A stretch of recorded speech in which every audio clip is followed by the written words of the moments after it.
Rendang saya tak pakai rempah. Rendang saya tak tumis. Ini padi yang dah dikisar, dah di blender. So ini ada 2 kilo daging. 1 sudu, 2 sudu, 2 sudu, 4 sudu, 4 sudu.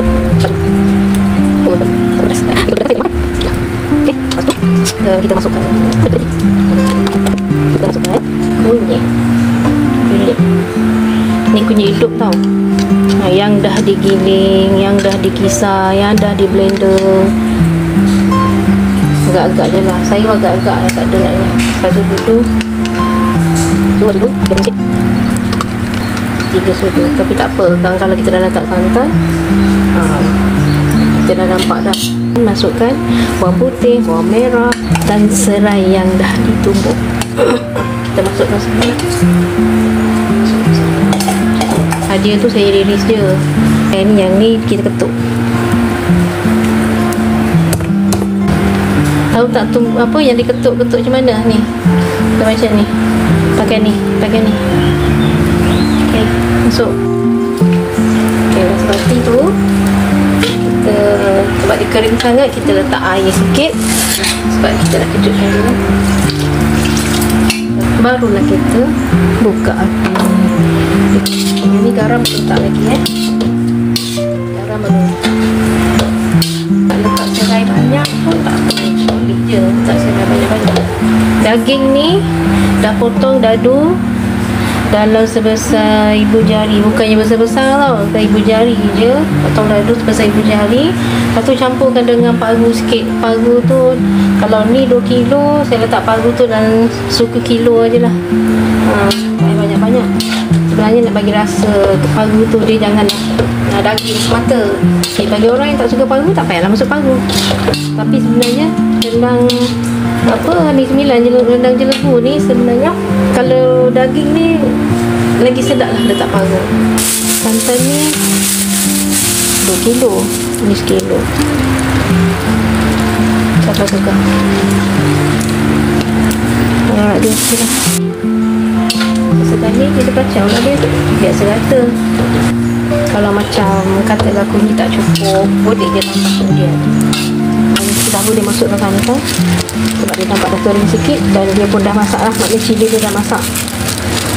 Ini 1 kilo santan. Masukkan 1 kilo santan. Lebih-lebih ni jangan dibuat, santan dah mahal sekarang.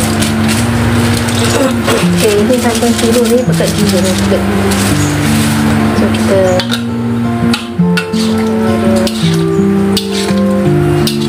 masa ni kita nampak kita melekat kan, kita nampak itu maman ni duduk daun saja, batang jangan ambil. Saya dah asingkan daun maman dengan batang dia. Saya ambil daun sahaja ya. Daun dan dia punya tangkai daun tu lah. Tangkai daun tu lah. Bila kita letak santan segar, kita kena jadi kacau juga. Tapi kalau nak buat rendang, tak payahlah kacau beria. Boleh kerisik yang ni je. Tak kisah, janji kerisik.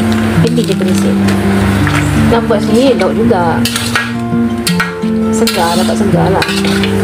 Tak ada masalah pun.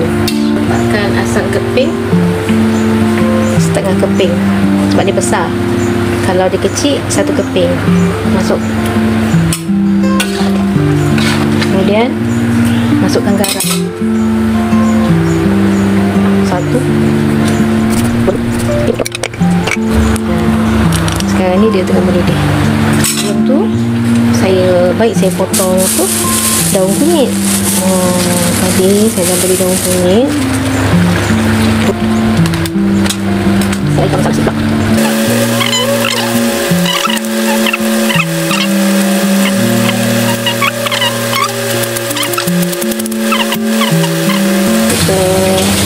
Kita tepikan dulu. Kita masukkan kerisik dulu. banyak-banyak.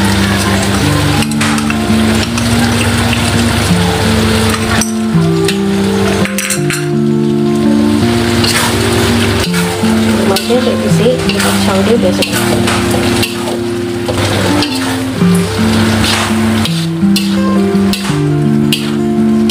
Masukkan daun.